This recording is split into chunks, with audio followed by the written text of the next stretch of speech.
Hi, இன்றைக்கி ஒரு long video தான் பார்க்க போகிறோம். என்னென்னா, நான் வந்து இன்ஸ்டாவில் ஒரு 2 வீக்ஸ் முன்னாடி கொஸ்டின் அண்ட் ஆன்சர் போட்டிருந்தேன். அதுக்கு நிறைய பேர் கொஸ்டின் பண்ணியிருந்தீங்க. அதுக்கு ரிப்ளை பண்ணலான்னு சொல்லி வீடியோ எடுக்க போகிறேன். ஸோ லேட் ரெஸ்பான்ஸ்க்கு என்னை மன்னிக்கவும்.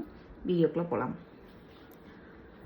எனக்கு வந்ததுலேயே ஃபஸ்ட்டு கொஸ்டின் என்னன்னா, யூ ஃப்ரம். நான் வந்து திருப்பூரில் அவினாஷி. இதுதான் வந்து நிறைய பேர் கேட்டிருந்தீங்க. நீங்கள் எந்த ஊருன்னு சொல்லியெல்லாம் கேட்டிருந்தீங்க. ஸோ எல்லாத்துக்கும் சேர்த்து ஒரே பதில், நான் வந்து திருப்பூர் அவினாஷியில் தான் இருக்கேன். அதுக்கப்புறம் மருதாணி அழகாக இருக்குது, உங்களுக்கு ட்ரை பண்ணி பாருங்கன்னு சொல்லி ஒருத்தவங்க சொல்லியிருந்தீங்க. நான் வந்து ரெகுலராக மருதாணி வைக்கிற ஆள் தான். தம்பி பிறக்கிறதுக்கு ஒரு வாரம் முன்னாடி வரைக்கும் நான் மருதாணி வச்சுட்டு தான் இருந்தேன். இவர் பிறந்ததுக்கப்புறம் தான் நான் வைக்கலாம். என்ன வச்சோம், நைட்டு ஃபுல்லாக வச்சா தான் எனக்கு கொஞ்சமாவது செவக்கும். ஸோ நைட்டு ஃபுல்லாக இவரை பார்த்துக்கணும்ல, அதனால் வந்து வைக்கிறதில்ல. மேபி இவருக்கு இது ஒரு வயசு 1.5 வயசு ஆயிடுச்சுன்னா ட்ரை பண்ணலாம். அதுக்கப்புறம் no questions, you are awesome அப்படின்னு சொல்லி அனுப்பியிருந்தாங்க. Thank you so much. அதுக்கப்புறம் இந்த ஊர் பாப்பா ஏஜ் என்ன அப்படின்னு நான் சொல்லிட்டேன் ஆல்ரெடி. திருப்பூர் அவினாஷி. என்னோடய ஏஜ் வந்து 23. பாப்பா நேம் என்ன அப்படின்னு சொல்லி கேட்டிருக்கீங்க. பாப்பா இல்லை, தம்பி. நிறைய பேர் வந்து அவனை பாப்பான்னு தான் சொல்கிறீங்க. பாப்பா இல்லை, தம்பி. தம்பி பேர் வந்து குரு சித்தார்த். நீங்கள் திருப்பூரா, எந்த ஸ்கூலில் படிச்சிங்க? உங்களை எங்கேயோ பார்த்த மாதிரியே இருக்குது. ஆமாம், நான் என்னோடய சொந்த ஊர் வந்து பல்லடம் தான், திருப்பூர் பல்லடம். நான் வந்து ஜேவாபாய் ஸ்கூலில் தான் படித்தேன். 6வதுலேருந்து 12வது வரைக்கும் அங்கே தாங்க படித்தேன். ஸோ கண்டிப்பாக என்ன பார்த்துருக்கலாம். நேட்டிவ் எங்கே? எனக்கு வந்து பல்லடம் தான் என்னோடய நேட்டிவ். Next baby எப்போக்காவும்? ஏங்க, நான் நல்லா இருக்கிறது உங்களுக்கு பிடிக்கலையா? இப்போ தாங்க ஒரு குழந்தை பிறந்திருக்கு, அதுக்கே இன்னும் 1 வயசு கூட ஆகலை. பார்ப்போம், டைம் இருக்குது அதுக்கெல்லாம். அதுக்கப்புறம் நிறைய பேர் இந்த கொஸ்டினும் கேட்டிருக்கீங்க. பாப்பா நேம் என்னன்னு. பாப்பா இல்லை, தம்பி பேர் வந்து குரு சித்தார்த். அதுக்கப்புறம் after baby life how is பாசிபிள்னு கேட்டிருக்கீங்க.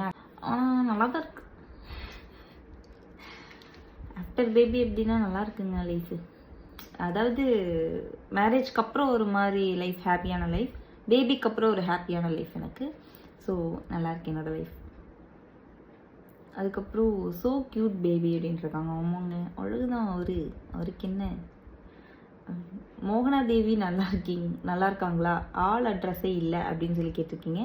மோகனா தேவி ரொம்ப நல்லா இருக்காங்க. அவங்களுக்கு வந்து மேரேஜ் ஆகிடுச்சு. அவ்வளோதான், வேறு என்ன சொல்கிறது. Dharshu baby name. நிறைய பேர் பேபி நேம் கேட்டிருக்கீங்க. அவரோட பேர் வந்து குரு சித்தார்த். அச்சோ, பிக் ஃபேன் ஆஃப் யூ அப்படின்னு இருக்கீங்க. Thank you so much. அதுக்கப்புறம் ஹாய் நல்லா அனுப்பியிருக்கீங்க. Hi, wow so cute both அப்படின்னு சொல்லி அனுப்பியிருக்கீங்க. Thank you so much. So cute அப்படின்னு அனுப்பியிருக்கீங்க. தேங்க்யூ. அப்போ இந்த கொஸ்டின் தான் வந்து நான் மெயினாக ஆன்சர் பண்ணணும். யூ லேர்ன் டான்ஸ் அப்படின்னு சொல்லி கேட்டிருக்கீங்க. என்னை பார்த்தா கற்றுக்கிட்டு ஆடுற மாதிரியாங்க இருக்குது. ஏதோ போகிற போக்கில் ஆடிக்கிட்டு இருக்கேன். பெரிய டான்ஸர்லாம் இல்லை நான். ஏதோ எல்லோரும் ஆடுறாங்களேன்னு கண்ணாசைன்னு சொல்லுவாங்கல்ல, அந்த மாதிரி கொஞ்சம் எனக்கு கண்ணாசை. எல்லோரும் ஆடுறாங்களே, நம்மளும் ஆடலாமே அப்படிங்கிற மாதிரி. எனக்கு டான்ஸு சுத்தமாக வராத ஒன்று. வந்துட்டு இருந்தது ஒரு காலத்தில். அது கேப் நிறையா ஆனதுனால ஆடுறது வரமாட்டேங்குது. இப்போது ஆடுறதுக்கு உடம்பு வளைய மாட்டேங்குது. ஹாய் சிஸ்டர் அப்படின்னு இருக்காங்க. ஹாய், நலமா? உங்கள் ஊர் எது? நான் நலம், என்னுடைய ஊர் அவினாஷி. ஹாய், எப்படி இருக்கீங்கன்னு கேட்டிருக்காங்க. நான் ரொம்ப நல்லா இருக்கேன் அப்படின்னு. உங்கள் ஏஜ் என்ன? இவ்வளோ சீக்கிரமாக ஃபேமிலி ரன் பண்ணுறீங்களே, சூப்பர் அப்படின்னு சொல்லியிருக்கீங்க. என்னோடய ஏஜ் 23. நாங்கள் வந்து joint family. So family run பண்ணுறது பெரிய விஷயமா எனக்கு இப்போதைக்கு தெரியலை. மேபி ஃப்யூச்சரில் தெரிஞ்சாலும் தெரியலாம், பார்க்கலாம். நிறைய பேர் உங்கள் ஊர், உங்கள் வயசு தான் கேட்டிருக்காங்க. ஸோ அதுக்கு ஆல்ரெடி நான் ஆன்சர் பண்ணிட்டேன். லவ்லி ஸ்மைல் அப்படின்ட்டு இருக்காங்க. தேங்க்யூ. அதுக்கப்புறமா நல்லா இருக்கீங்களா ஜி அப்படின்ட்டு இருக்காங்க. நல்லா இருக்கேன் ஜி, நான் ரொம்ப நல்லா இருக்கேன். அண்ட் இவர் எப்படி எங்கள் அம்மா இந்து, என் தங்கச்சி பேர்லாம் தெரிஞ்சிருக்கு. ஸோ அவர் என்ன கொஷின் அனுப்பியிருக்காருன்னா, அம்மா இந்து, ஹப்பி, லட்டு எல்லாம் நல்லா இருக்காங்களா தங்கச்சிம்மா அப்படின்னு சொல்லி அனுப்பியிருக்காங்க. எல்லாருமே நல்லா இருக்காங்க. அண்ட் எப்படி இந்து பேர்லாம் உங்களுக்கு தெரியும்னு தெரில. ஏன்னா நான் எங்கேயுமே என்னோடய சிஸ்டரை வந்து மென்ஷன் பண்ணது கிடையாது. ஸோ இவருக்கு மட்டும் எப்படி தெரியும்னு தெரியலை. அதுக்கப்புறம் அவரே தான் சொல்லியிருக்காரு, தங்கச்சிம்மா லட்டு ஃபோட்டோ இப்படி போடாதடா, கண்ணு பற்றும், ரெக்வஸ்ட் நாட் ஆர்டர் தங்கச்சிம்மா அப்படின்ட்டு இருக்காங்க. Thank you so much for your care அண்ணா. தெரியும், இருந்தாலும் ஒரு ஆசை. அதனால் அப்பப்போ ஃபோட்டோஸ் போடுறேன், பட் பார்த்துக்கிறேன். அப்புறம் such a beautiful girl and பிரின்சஸ்ன்னு இருக்காங்க. தேங்க்யூ.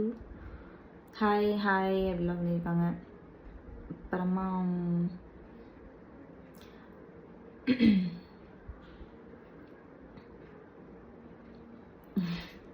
இது வந்து என்னோட தங்கச்சி ஆக்சுவலி என்ன கேட்டிருக்காங்க, திரும்பி பழைய மாதிரி எப்போ மாடலிங்லாம் வர போகிறீங்கக்கா, நான் உங்கள் பிக் ஃபேன், லவ் யூ அப்படின்ட்டுருக்காங்க. Thank you so much Soumi, I love you so much. எனக்கு நான் ரொம்ப பிடிக்கும். அண்ட் மாடலிங் தெரியலை, பார்க்கலாம். லட்டு வந்து எல்லாமே சாப்பிட்ற ஸ்டேஜ் அந்த மாதிரிலாம் வரும்போது பார்ப்போம். அப்புறம் அதுக்கப்புறம் இன்னொருத்தவங்க வந்து போஸ்ட் வீடியோ ரெகுலர்லி அப்படின்ட்டுருக்காங்க. கண்டிப்பாக நானும் அதுக்கு தான் ஆசைப்பட்றேன். பட் தம்பி இருக்கிறதுனால வந்து ரெகுலராக வீடியோ எடுக்க முடியலை, எடுத்தாலும் போஸ்ட் பண்ண முடியலை. ஸோ நான் என்ன பண்ணுவேன்னா, சண்டே மட்டும் ஒரு நாள் யாராவது வீட்டுக்காரர்கிட்டயோ இல்லை வீட்டில் இருக்கவங்கிட்டயோ கொடுத்துட்டு, ஏன்னா அப்போ தான் வந்து என்னோடய கேமராமேன் ஃப்ரீயாக இருப்பாங்க. ஏன்னா அந்த அன்னைக்கு ஒரு நாள் தான் உங்களுக்கு ஸ்கூல் லீவு. ஸோ அப்போ வந்து அழகாக ட்ரெஸ் எல்லாம் பண்ணிவிட்டு ஒரு 4-5 வீடியோ அந்த மாதிரி மொத்தமாக எடுத்து வச்சுக்குவேன். அதை வந்து ஒவ்வொரு நாளுக்கு அந்த ஒரு வாரம் ஃபுல்லாக யூஸ் பண்ணிப்பேன். அதில் ஒரு வாரம் எடுக்க முடியும், இன்னொரு வாரம் எடுக்க முடியாது. அப்போ எடுக்க முடியாத வாரத்துக்கு வந்து பழைய வீடியோ தேடி எடுப்பேன், இல்லைனா போஸ்ட்டே போட்டிருக்க மாட்டேன். ஸோ அப்படி தான் இப்போ வரைக்கும் போயிட்டுருக்கு. ட்ரை பண்ணுறேன் ரெகுலராக போடுறதுக்கு. எனக்கும் ஆசை தான் இன்ஸ்டாவில் ரெகுலராக போஸ்ட்லாம் போடணும்னு சொல்லிட்டு, யூடியூப்பில் போடணும்னு சொல்லிட்டு கண்டிப்பாக ட்ரை பண்ணுறேன் bro. What is your kids age அப்படின்னு சொல்லி கேட்டிருக்கீங்க. கிட்ஸ் இல்லை, கிட்டு தான். எனக்கு ஒரே ஒரு குழந்தை தாங்க. அவருக்கு வந்து இப்போ தான் 10 மாதம் ஆகிறது, இன்னும் 1 வயசு கூட ஆகலை. இன்னொருத்தவங்க யுவர் ஹாபீஸ்ன்னு கேட்டிருக்காங்க. என்னோடய ஹாபி யார்? லட்டு தான். இதுக்கு முன்னாடி வந்து பாட்டு கேட்குறது, தூங்குறது, சாப்பிட்றது அப்படிலாம் இருந்தது. அண்ட் லட்டு வந்ததுக்கப்புறம் லட்டு மட்டும்தான். இப்போ நீங்கள் வெயிட் போட்டுட்டீங்க, ஏன் இப்படி பிஃபோர் நல்லா தான் இருந்தீங்க அப்படின்ட்டு இருக்காங்க. ஸோ இந்த மாதிரி நிறைய பேர் என்னோடய டிஎம்லேயும் சரி, என்னோடய ரீலுக்கு கமெண்ட்ஸும் சரி போட்டிருக்கீங்க. அண்ட் எனக்கு வந்து சிசேரியன், ஸோ அதனால் வந்து உடம்பு ஏறிச்சு. அண்ட் ப்ரெஸ்ட் ஃபீடிங் பண்ணுறவங்க வந்து நிறைய சாப்பிட்றதுனால டெலிவரிக்கு அப்புறமே நிறைய பேர்த்துக்கு வந்து கண்டிப்பாக உடம்பு போடும். ஸோ அந்த மாதிரி போட்ட உடம்பு தான் எனக்கு. நிறைய பேர் வந்து இதை கேட்டுக்கிட்டே இருக்கீங்க, நிறைய பேர் சொல்லிகிட்டே இருக்கீங்க என்னோடய வெயிட் கெயின் பற்றி. வெயிட் போட்டிருக்கேன் தான், நான் இல்லைன்னு சொல்லலை. பட் என்னோடய பேபிக்கு இன்னும் மற்ற ஐட்டம்ஸ் எல்லாம் நான் கொடுக்க ஆரம்பிக்கலை.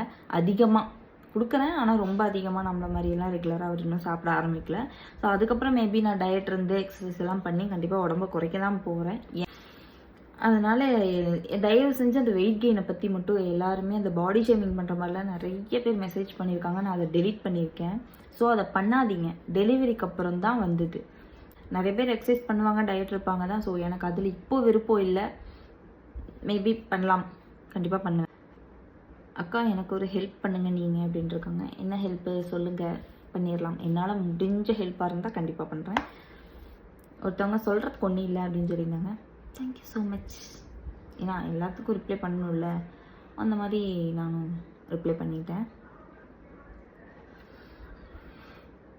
அவ்வளோதான் கொஸ்டின்ஸ். மேபி நிறைய பேர் கேட்டிருந்துருக்கலாம், நான் அதை பார்க்காம இருந்திருக்கலாம். ஸோ அப்படி இருந்ததுன்னா என்னை மன்னிச்சுக்கோங்க. என்னால் இவ்வளோதான் வந்து எடுக்க முடிஞ்சுது ஸ்க்ரீன்ஷாட்ஸு. ஸோ அதுவே வந்து ரொம்ப நாள் ஆயிடுச்சு நான் அதை கேட்டு. இப்போ தான் வீடியோவே எடுக்கிறேன். இனிமேல் வந்து போஸ்ட் ரெகுலராக போடுறதுக்கு ட்ரை பண்ணுறேன். Thank you so much for your love and support. Bye. Next வீடியோவில் பார்க்கலாம்.